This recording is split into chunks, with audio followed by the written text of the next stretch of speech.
Are you shopping for a Stratocaster? Because there's a bunch of different pickup options. Isn't that right, Cooper? Oh, yeah. Oh, yeah. We're going to tell you all about them, so stay tuned.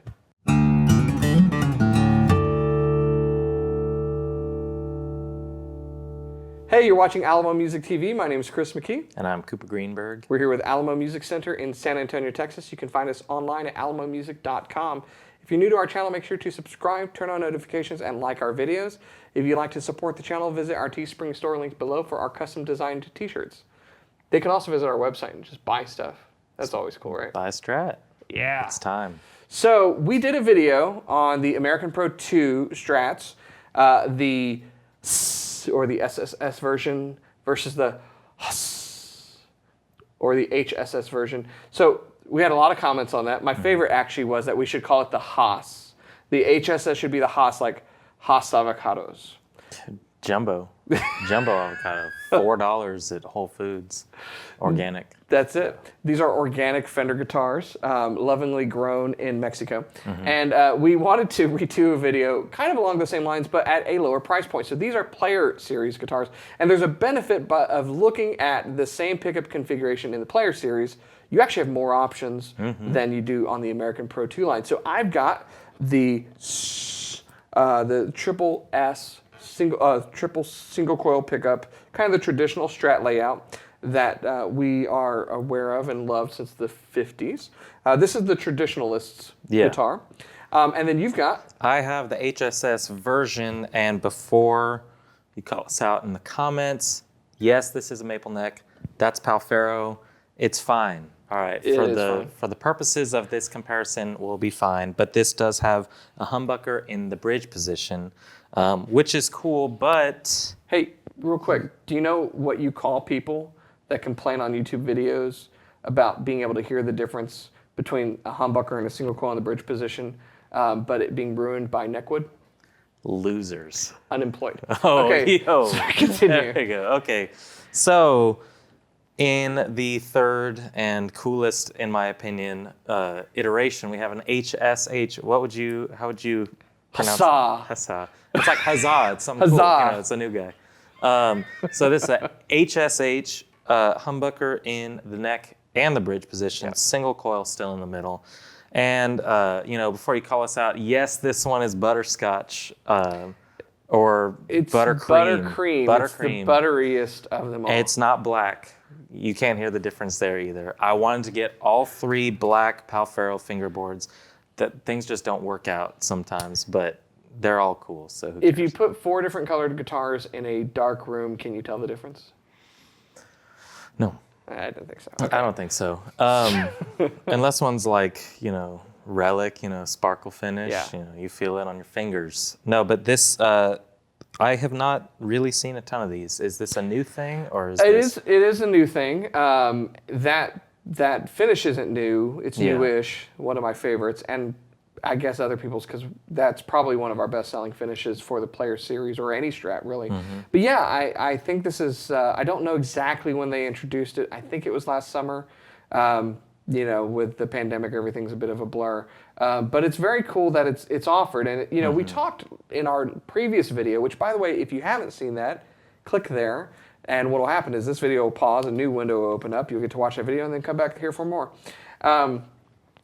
I talked in that video about what Fender was doing in the late 90s and early 2000s with some of their USA-made guitars, where they had specific models that had some pickup configurations, like they had the Lone Star and the Big Apple and some very cool kind of configurations. And this harkens back to that even more so. It's basically giving Strat players options. The real beauty of the Stratocaster and why it has just soldiered on since '54 is it's extremely comfortable and it's modular, so they're just about indestructible.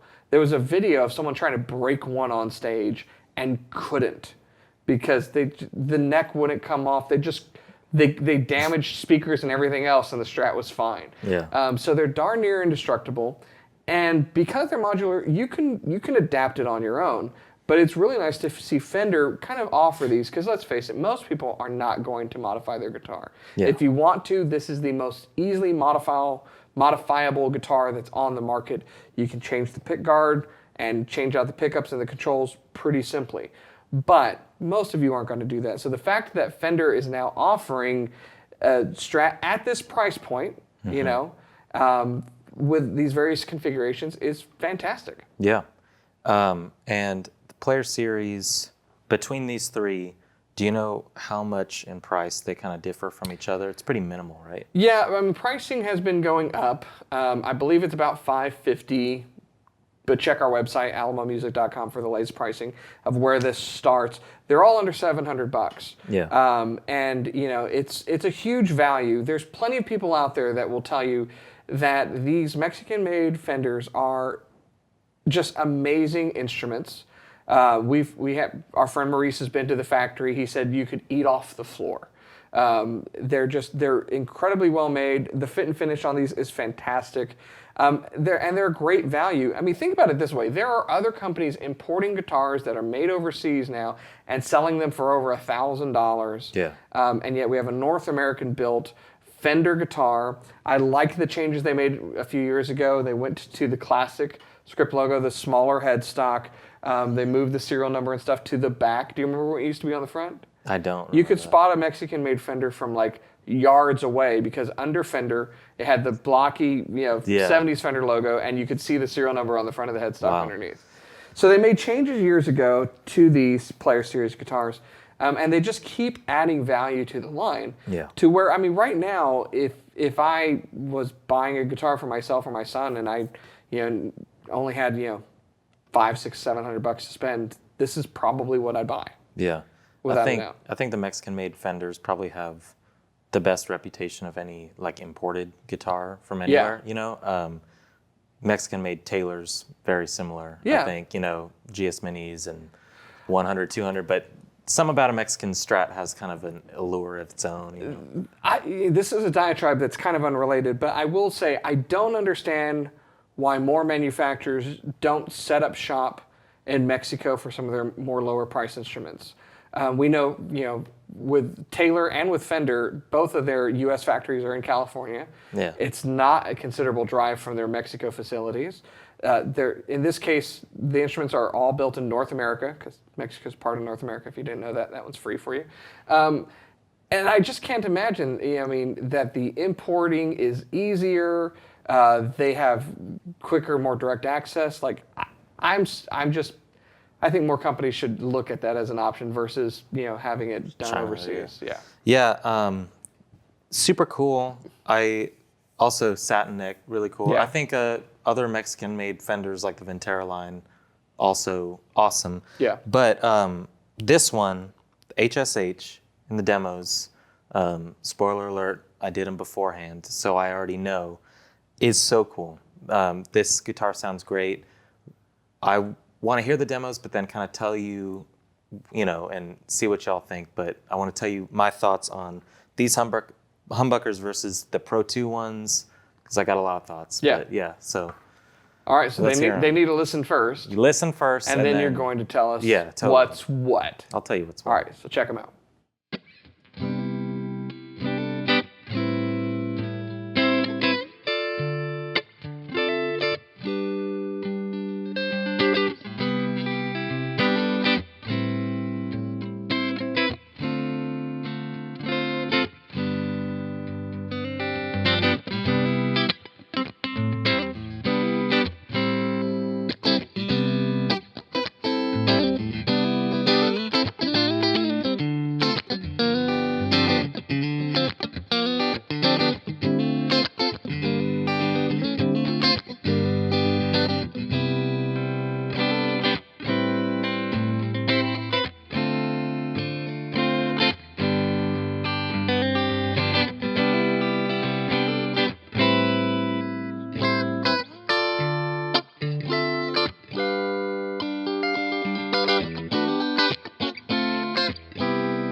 There you have it. There's some demos that I did beforehand, so we took an awkward pause to leave space for it while we're filming this video.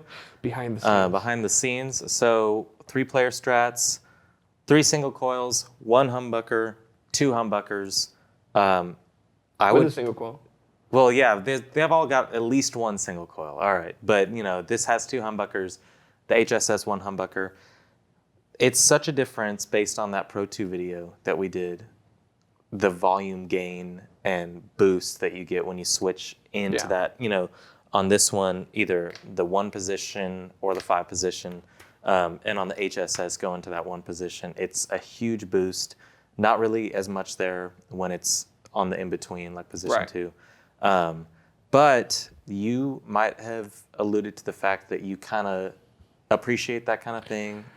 Yeah, I think when we did the last video, I talked about that I didn't think a lot of there didn't seem to be traction for years for an HSS or HSH equipped Stratocaster, and yet they seem to have becoming selling more on the USA stuff, and I think it was because the approach that they took with the Pro 2s, making sure that it was balanced, so you got that tone out of the humbucker without having this huge gain increase. That being said, I think there is a benefit for that if you understand how to utilize it. Yeah. I mean, it's really easy to do when it's the bridge pickup, right? You typically are using that bridge pickup because it's the brightest. You want it to cut through. It's your lead pickup, and when your lead pickup also happens to be a humbucker that has higher gain than the rest of the pickups, it's not dissimilar than when you switch to that bridge pickup and hit a boost on your pedal board. Yeah. I mean, you're effectively doing it without having to have the boost. We've seen that in other cool guitars, like the Eric Clapton or the Lincoln Brewster signature models that have that boost that's just a knob. And so that functionality can be extremely beneficial. Same thing holds true for the HSH version, because you still get that Stratty sound and the output you expect on the 2 and 4, right? Exactly. Which are the Strat sounds, right? That kind of in-between sound, those are the sounds I think most of us who own Strats love. I live in 4. I just love that sound. But if you want to have a throatier kind of lead tone for either bridge or a really full bassy lead tone at the neck pickup, then that checks those boxes and gives you, again, that boost without you having to hit a pedal. Yeah, for me, I find if I can EQ things right, I would rather be soloing in the 5 position instead of the 1 position, just because a lot of times, especially with just single coils, it's a little too trebly and it can be small. Ear piercing? Yes, ear piercing.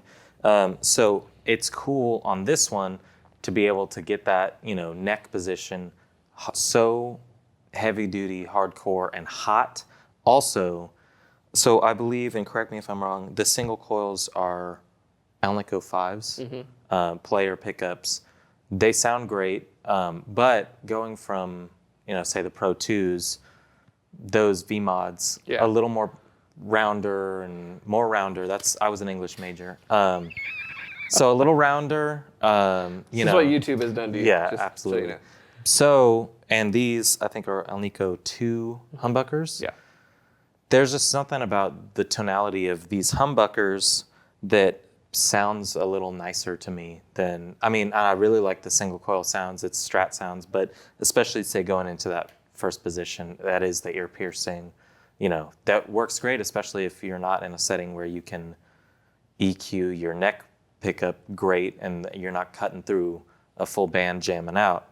But the humbuckers on these sound really good. What you described is basically the reason so many people, like myself and Eric Johnson, I'll just put myself in the same conversation with Eric Johnson, is utilizing that tone control that's wired to the bridge pickup. Just roll it. Yeah, so you can just roll it. You just taking that off, and the humbucker does that for you. Yeah. Because it's such a mid-range, rich thing. You don't have that treble spike that's kind of hitting the front end of the amp. And the front end of the amp, by the way, is one of the benefits of having the humbuckers, having that higher gain output, not just the tonality of it, but it's hitting harder, which means whether you're going through a pedal or you're going through an amp and using its overdrive, that additional gain out of the guitar is going to allow you to have that breakup better. And outside of these models, this conversation that we're having, we should just do a video on, because it's so important for people to understand how their guitar and the pickups and the gain output and all of that affects